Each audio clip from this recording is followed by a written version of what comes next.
Madame. Do you have any news of my son? No, Madame. Will I never see him again in this lifetime? Madame.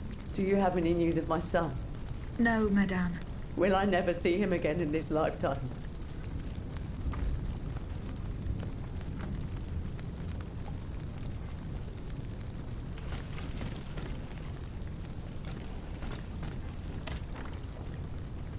Do you have any news of my son?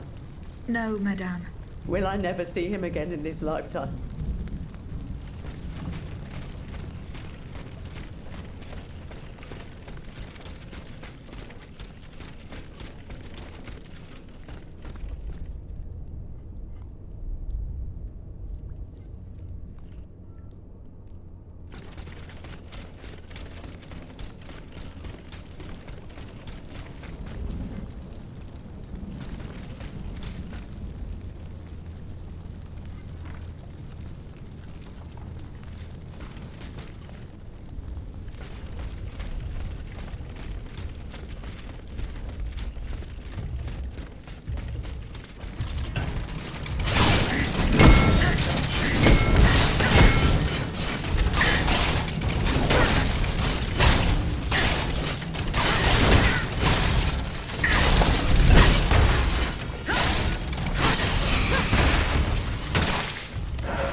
Dieu soit loué.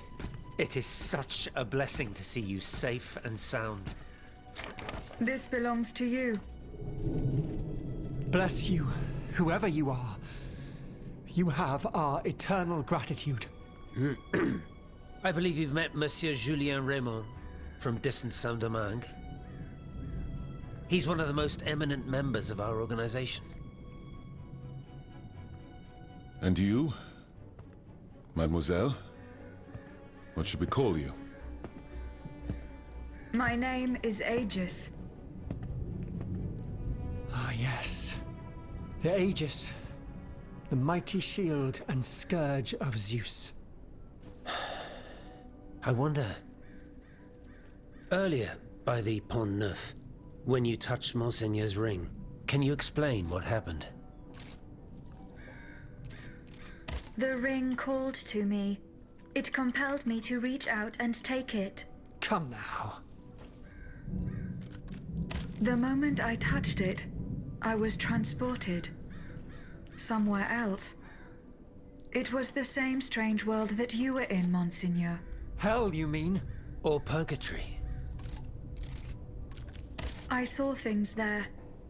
I saw Monseigneur giving a sermon. What wickedness is this? This explains the moment when you froze. And this isn't the only time you've experienced something like this, n'est-ce pas? That is correct.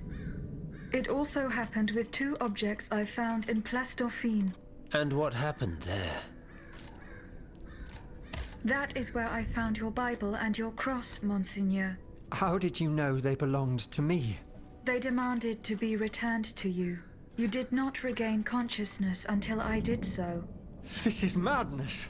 Let us not be so quick to judge, Monseigneur. I witnessed the moment when your cross was taken from you. Then I saw you being locked in that box. Eh bien voilà. It is just as I suspected.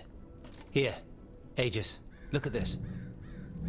Over the course of my research, I unearthed this ancient document. I believe I have finally uncovered its meaning.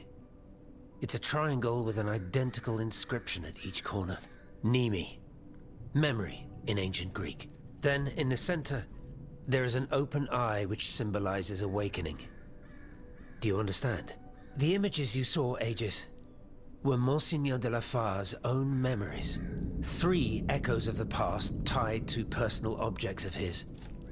3 Nemes, memories which some dark alchemy had taken from him. Without them, his mind would have remained lost, incomplete. He would never have regained consciousness. But by returning these 3 objects to him, Aegis, you were able to save his immortal soul. Tell me, Aegis, when you were at the clerk's office at the Châtelet, did you perhaps see a leather wallet near the abbot's documents? No, Monseigneur. Ah, that is unfortunate. Most unfortunate.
can't do anything until I have the right equipment.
So, I put it to you that the fact that the Society is in need of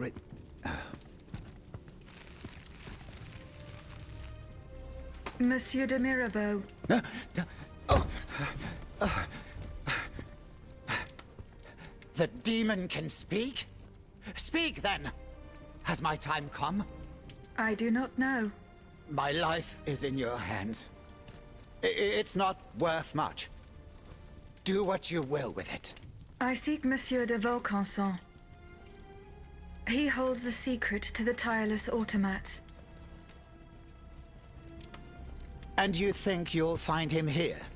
In my quarters? Tell me, who is your master? Aren't you one of Cagliostro's creatures?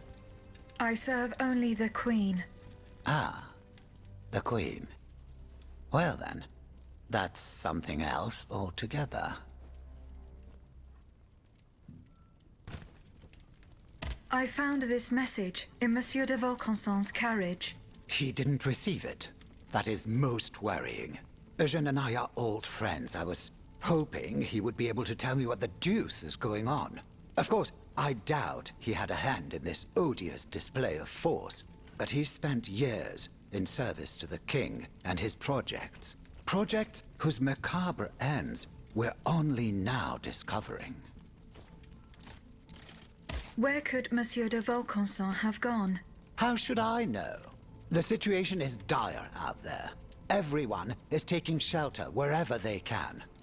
Let me think. I know that he and Monsieur Bailly, the astronomer, are close. Perhaps Monsieur Bailly knows more? Where can he be found? He must have taken refuge in his observatory at the Louvre. Otherwise, I doubt he is still alive. He and his associate Lavoisier, the astronomer and the chemist, they were once the pride of the court, but have fallen out of favor. Too close to the common people, it would seem. It's as if only Vaucanson managed to stay in the king's good graces. Sic transit gloria mundi. Who is this Cagliostro? You feign ignorance. I do not know. Then you should know that Cagliostro is the king's right-hand man. He claims to be a magician, and he's a self-styled count. A charlatan who is more powerful than a minister. Precisely. I've heard the most troubling rumors about him. He's supposedly the one who enabled the king to breathe life into these killing machines that no key need wind. I admit it sounds highly improbable, and I wouldn't believe a word of it if I didn't have proof standing right before my eyes. Now that I think about it, as you can see, my servants have all abandoned me, and I will soon follow their lead. Those poor people hoped to escape the city while there was still time. À dire vrai, I fear I shall never see them alive again. Before she left, the housekeeper gave me this key.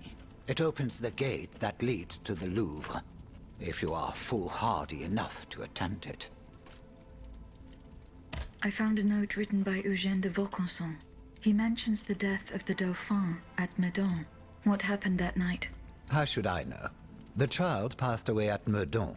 I was in Versailles.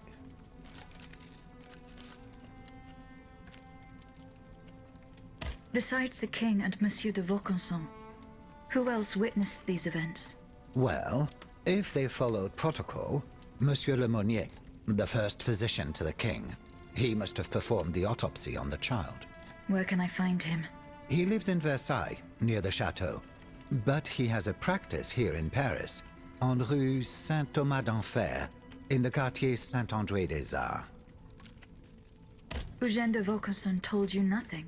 The only thing he was willing to tell me was that something terrible had happened, and that the circumstances leading to the Dauphin's death were not exactly as described.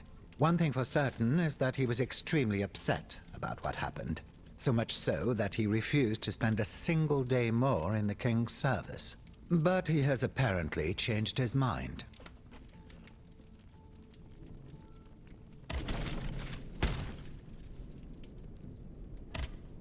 Eh bien? Have you seen Monsieur Bailly? No, not yet. You must. He's probably hiding in his observatory at the Louvre. Perhaps he'll be able to tell you where Eugène de Vaucanson can be found.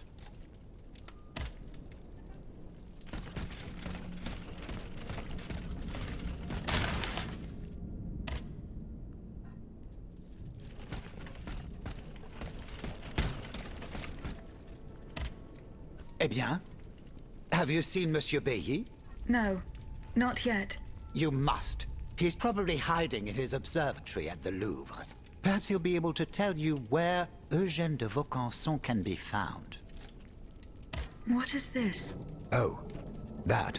It is a missive sent by my father, the Marquis de Mirabeau, the scoundrel who shamelessly dares to call himself the friend of man. He writes to say that he is on the brink of death, in such a desperate state that he has received extreme unction. This reprobate used his final moments on this mortal plane to send me threats yet again. He swears that he will torment me from beyond the grave. How is that possible? To my knowledge, he has not yet deigned to shuffle off this mortal coil. In any case, the satisfaction of knowing he is dead would not assuage my concern.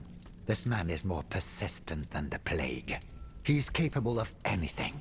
He has spent his entire life persecuting his family, and I believe he is ready to spend his eternal rest continuing to do the same. I need to know what he's planning. Where is he now? At his home in Argenteuil. Given the circumstances, going to ask him for an explanation is out of the question. If only I could speak with Monseigneur de la Fare, the bishop who heard his last confession.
Saw it just today as clearly as I can see you now.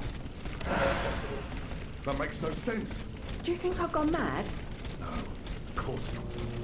But how could this student make these machines so fake?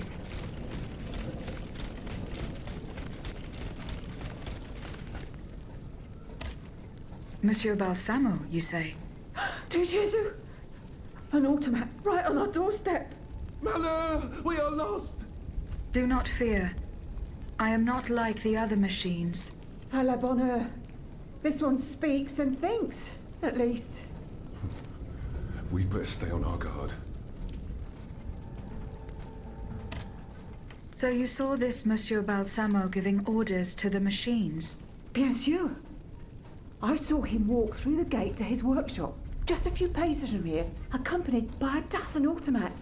They made no move to attack him. Oh no. Bien au contraire, they were acting like his bodyguards. What does Monsieur Balsamo do? Who knows? He's a very discreet man. Discreet? You'd have to be deaf to find him discreet. What about the racket keeps us up every night? The clatter of scrap metal, the creaking of pulleys, rumblings of all kinds. We suffer through it all. Not to mention the god-awful screams that emanate from that sinister workshop from time to time. A most unusual fanfare, c'est vrai. However, there's no way of knowing what he's doing there. And that's why we cannot tell you anything more. Madame, would you be so kind as to leave now? We don't want to draw attention to ourselves.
No one, not even the king, can stop the representatives of the people from continuing their work.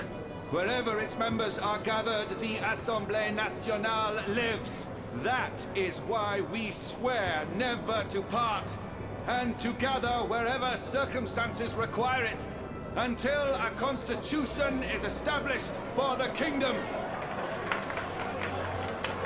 Come here, mon ami. I salute you. Monsieur, we have just burned our bridges. Nothing and no one can prevent justice from triumphing in this kingdom. Let us not claim victory too soon, Maximilian. And don't forget what we agreed on, if things were to take a turn for the worse.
Try to save anything you can.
What is the meaning of this letter? Only Monsieur de Mirabeau can tell me more about it.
手。